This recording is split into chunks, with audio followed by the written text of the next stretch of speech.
جمع کرا دیے گئے، کاغذات نامزدگی جمع کرا دیے گئے ہیں۔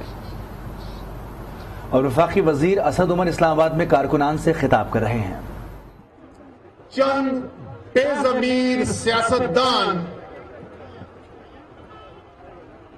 اپنی دولت بچانے کے لیے بیرونی اشاروں کے اوپر کریں گے۔ یہ سادہ سی جنگ ہے اور دیکھ کر خوشی ہو رہی ہے، فخر ہو رہا ہے کہ پاکستانی قوم کے دماغ کے اندر کوئی ابہام نہیں ہے کہ اس کا جواب کیا ہونا ہے۔ پاکستانی قوم فیصلہ کر بیٹھی ہے کہ اس ملک کے فیصلے اس ملک کی عوام نے کرنے ہیں۔ کسی اور کے انصاف کی عمران خان کی خارجہ پالیسی بہت سادہ سی ہے۔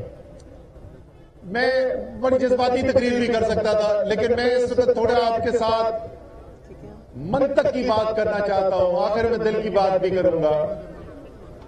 کیا ہماری پالیسی ہے؟ پاکستان نے یہ جو پالیسی ہم اپنا رہے ہیں، کیا یہ پالیسی تحریک انصاف کی حکومت میں آنے کے بعد پاکستان میں پہلی دفعہ کسی نے بات کی ہے، یا یہ عمران خان پہلا شخص ہے، پہلا لیڈر ہے جس نے یہ بات کی ہے؟ یہ ایسا نہیں ہے۔ 1948 کی قائد اعظم کی تقریر اٹھا کے سنیں۔ 1948 میں قائد کہتے ہیں کہ ہمارے ملک کی پالیسی ہونی ہے peace within and peace without, یعنی ملک کے اندر بھی امن اور باقی تمام دنیا کے ساتھ بھی امن۔ یہ قائد کی پالیسی تھی۔ اب آپ دیکھیں عمران خان کیا کہہ رہا ہے۔ ہم باقی دنیا پاکستان کے بارے میں کیا کہتی ہے اس پہ بعد میں آتے ہیں۔ سب سے پہلے میں آپ کو بتانا چاہتا ہوں کہ عمران خان کی کیا پالیسی تھی افغانستان کے بارے میں۔ جب ہماری حکومت آئی تو جو پہلا پالیسی ڈیسیشن وزیر اعظم نے لیا افغانستان کے بارے میں وہ یہ تھا کہ افغانستان کے فیصلے عوام نے کرنے۔ ماضی میں یہ ہو چکا ہے کہ پاکستان نے افغانستان کے فیصلوں کے اوپر اثر انداز ہونے کی کوشش کی، کیونکہ وہ لوگ سمجھتے تھے کہ پاکستان کے لیے افغانستان بہت ضروری ہے، اس لیے افغانستان میں وہ پالیسی ہونی چاہیے جو پاکستان کے انٹرسٹ میں ہو۔ لیکن وزیر اعظم نے کہا کہ یہ ممکن نہیں ہے کہ ایک آزاد خود مختار ملک ہو اور اس کی پالیسیاں ہم بنائیں جو اس ملک کے بہتری کے اندر نہ ہو اور یہ پالیسی کبھی بھی کامیاب ہو سکے۔ اس لیے انہوں نے کہا کہ افغانستان کے فیصلے افغانستان کے عوام کریں گے۔ یہ جو ہم اصول آج اپنے لیے بات کر رہے ہیں، یہ سب سے پہلے وزیر اعظم نے دوسروں کے بارے میں اپنایا، اور اس پالیسی کا نتیجہ یہ نکلا کہ وہی افغانستان کی صورتحال جس کے اوپر ہمیں بار بار ڈو مور کہا جاتا تھا، ہمیں یہ کہا جاتا تھا کہ یہ کہتے کچھ ہیں کرتے کچھ ہیں، ہم دنیا کی پالیسیوں کا حصہ بھی نظر آ رہے تھے اور دنیا ہمیں دوگلا ہونے کا طعنہ بھی دے رہی تھی۔ افغانستان کے اندر غصہ تھا کہ پاکستان جو ہے وہ ایسی پالیسیاں اپنا رہا ہے جو افغانستان کے انٹرسٹ میں نہیں۔ صحیح یا غلط؟ آج کیا صورتحال ہے؟ افغانستان سے امریکہ اور مغربی فوجیں نکلتی ہیں، پاکستان مددگار بنتا ہے، افغانستان میں امن کا مددگار بنتا ہے، پاکستان افغانستان سے لوگوں کے انخلا کے اندر مدد کرتا ہے۔ یورپین ممالک کے وزیر اعظم فون کرتے ہیں پاکستان کے وزیر اعظم کا شکریہ ادا کرتے ہیں، بڑی بڑی عالمی ایجنسیز کے سربراہ پاکستان کے وزیر اعظم کو فون کر کے ان کا شکریہ ادا کرتے ہیں، پاکستان کا شکریہ ادا کرتے ہیں۔ پاکستان کی نیک نامی ہو رہی ہے، کیوں ہو رہی ہے؟ کیونکہ پاکستان دنیا میں امن کا ساتھی بننے کو تیار ہے لیکن کسی جنگ میں ساتھی بننے کو تیار نہیں ہے.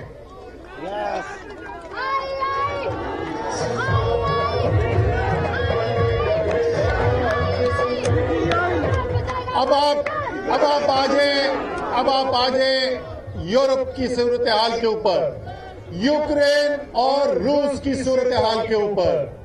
بڑی بات کی گئی کہ پاکستان نے جو پالیسی اپنائی اس سے شاید پاکستان کے لیے کوئی خطرہ پیدا ہو جائے گا اور یورپ بھی ہم سے ناراض ہو جائے گا اور تمام ممالک ہم سے ناراض ہو جائیں گے. حقیقت ذرا سنیں, جس وقت یورپین یونین کے ایمبیسڈرز نے خط ایک کھلا لکھا جو تمام سفارتی پروٹوکول کی خلاف ورزی تھی, وزیر اعظم نے کھڑے ہو کر جلسے میں یہ سوال پوچھا کہ آپ کون ہوتے ہیں ہمیں بتانے والے کہ ہماری پالیسی کیا ہونی چاہیے, ہم آپ کے کوئی غلام ہیں؟ تو لوگوں نے رک جاؤ. تو اس کے بعد یہ بوٹ پالش کرنے والے سیاستدان انہوں نے لرزنا شروع کر دیا. وہ ٹی وی پہ انٹرویو دے کے بولتے ہیں کہ یہ کیا ضرورت تھی بولنے کی. اب آپ سنیں یورپین یونین سے رد عمل کیا ہوا وزیر اعظم کی اس بات کا. یورپین یونین کے صدر نے وزیر اعظم کو فون کیا, ان سے کہا کہ کیونکہ آپ اس جنگ کے اندر غیر جانبدار ہیں, آپ کے پاس یہ موقع ہے کہ آپ امن کے اندر کردار ادا کر سکتے ہیں, تو برائے مہربانی آپ اپنا کردار ادا کریں. اور شکریہ ادا کیا وزیر اعظم پاکستان کا. اچھا, اب دوسری بات ذرا سی نعرے لگائیں گے, ابھی نعروں کا ٹائم نہیں ہے. سنیں, اب مجھے بتائیں کہ روس تو چڑھ دوڑا ہے یوکرین کے اوپر, تو غم سب سے زیادہ غصہ کس کو ہونا چاہیے؟ سب سے زیادہ غصہ تو یوکرین کو ہونا چاہیے نا روس کے اوپر, اور یقیناً ہوگا بھی. اب ذرا سنیں یوکرین کیا کہہ رہا ہے. یہ کوئی پاکستانی سوچ نہیں سکتا تھا کہ یورپ میں جنگ چھڑی ہوئی ہوگی, دو یورپین ممالک ایک دوسرے کے ساتھ جنگ کر رہے ہوں گے, اور اس حالت جنگ میں وہ ملک جس کے اوپر اس سے ایک بہت بڑا ملک حملہ آور ہو چکا ہے, اس ملک کا سربراہ کس کو فون کرے گا؟ پاکستان کے وزیر اعظم عمران خان کو فون کرے گا. زیلنسکی, یوکرین کا صدر زیلنسکی عمران خان کو فون کر کے کہتا ہے آپ کا شکریہ, آپ امن میں کردار ادا کر رہے ہیں, برائے مہربانی آپ ہماری مدد کر سکتے ہیں, آپ ہماری امن کے اندر مدد کریں.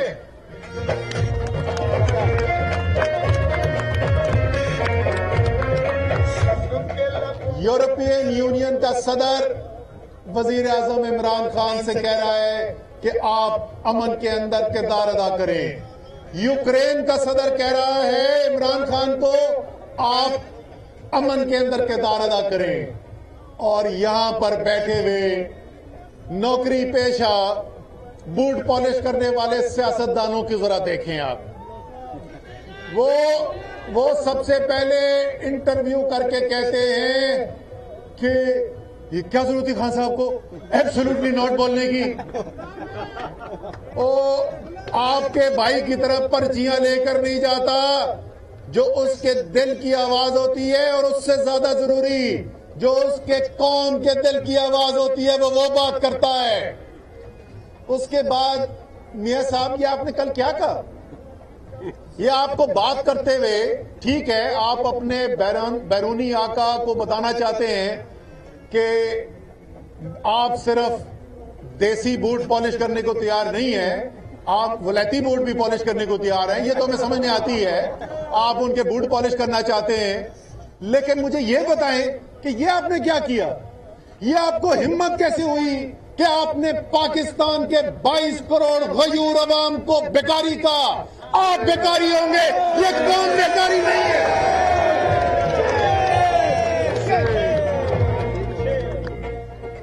آپ کو کوئی غلط فہمی میں نہ رہے, یہ قوم فیصلہ کر بیٹھی ہے. کل دیکھتے ہیں اس کا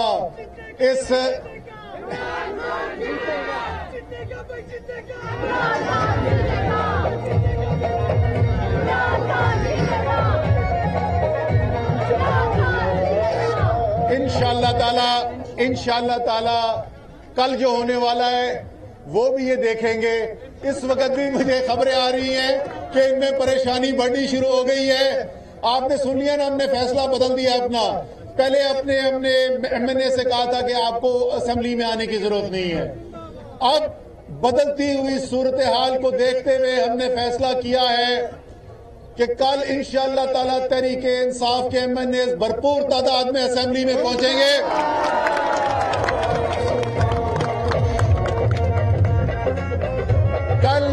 کل انشاءاللہ تعالی ان کو ایسا سرپرائز ملے گا, ان کو لگ پتا چاہے گا کہ عمران خان چیز کیا ہے. لیکن یہ چھوٹی چیز ہے, یہ تحریک عدم اعتماد والا چھوٹی چیز ہو گئی ہے. یہ وقت آ گیا ہے, اصل چیز یہ ہے کہ یہ وقت آ گیا ہے کہ یہ قوم وہ قوم بننے جا رہی ہے جس کا خواب علامہ اقبال نے دیکھا تھا. یہ قوم وہ قوم بننے جا رہی ہے جس کے جد و جہد میں قائد اعظم نے اپنی زندگی لگا دی, بیماری لے لی, اپنی شادی ختم کر دی, صرف اور صرف یہی محنت کرتے رہے کہ کس طریقے سے میرا ایک ملک بنے گا جو ایک عظیم ملک بنے گا. ملک قائد اعظم بنا گئے, اس کے بعد بدقسمتی سے جو پیچھے آئے ان کی میں روداد نہیں سنانا چاہتا, لیکن انشاءاللہ تعالی وہ علامہ اقبال کا خواب اور وہ قائد اعظم کی جد و جہد رائے گاہ نہیں جانے والی. انشاءاللہ یہ وقت آ گیا, یاد رکھ لو 2022, یہ یاد رکھ لو 2022 وہ سال ہے جس سے پاکستان کی عظمت اور بلندی کا وہ سفر شروع ہو رہا ہے جس پر نہ صرف ہم فخر کریں گے لیکن جس کو دیکھ کر دنیا رش کرے گی. پاکستان. اسد عمر اس وقت جلسے سے خطاب کر رہے تھے, کارکنان کا لہو گرما رہے تھے. انہوں نے کہا کہ عمران خان کی خارجہ پالیسی بہت سادہ ہے, یہ ممکن نہیں ہے کہ آزاد خود مختار ملک ہو اور اس کی پالیسی کوئی اور بنائے. پاکستان دنیا میں امن کا مددگار بننا چاہتا ہے, جنگ کا نہیں. عمران خان پرچیاں لے کر بات نہیں کرتا, وہ عوام کے دل کی بات کرتا ہے. ان کا مزید یہ بھی کہنا تھا کہ اس ملک کے فیصلے اس عوام نے کرنے اور عمران خان کی خارجہ پالیسی بہت ہی سادہ سی ہے. انہوں نے پھر ریفرنس بھی دیا اور انہوں نے کہا کہ قائد اعظم نے جس طرح سے 1948 میں کہا تھا peace within peace without, وزیر اعظم عمران خان کی بھی یہی سادہ سی پالیسی ہے. ہم چاہتے ہیں کہ ہمارے ملک میں بھی امن ہو اور ہم چاہتے ہیں کہ پاکستان دوسرے ممالک کی کسی بھی قسم کی بدامنی میں بھی مداخلت نہ کرے. پاکستان پوری دنیا میں امن چاہتا ہے. اسلام آباد میں اسد عمر جلسے سے خطاب کر رہے تھے. انہوں نے کہا کہ کل تحریک انصاف کے ایم این ایز قومی اسمبلی پہنچیں گے. ہم نے حکمت عملی چینج کر لی ہے. تحریک عدم اعتماد چھوٹی چیز ہے, یہ قوم بڑی چیز کے لیے آگے بڑھ رہی ہے. اور اب یہ بتائیں کہ اسلام آباد میں 2 روز کے لیے موٹر سائیکل کی ڈبل سواری پر پابندی لگا دی گئی ہے. Metro bus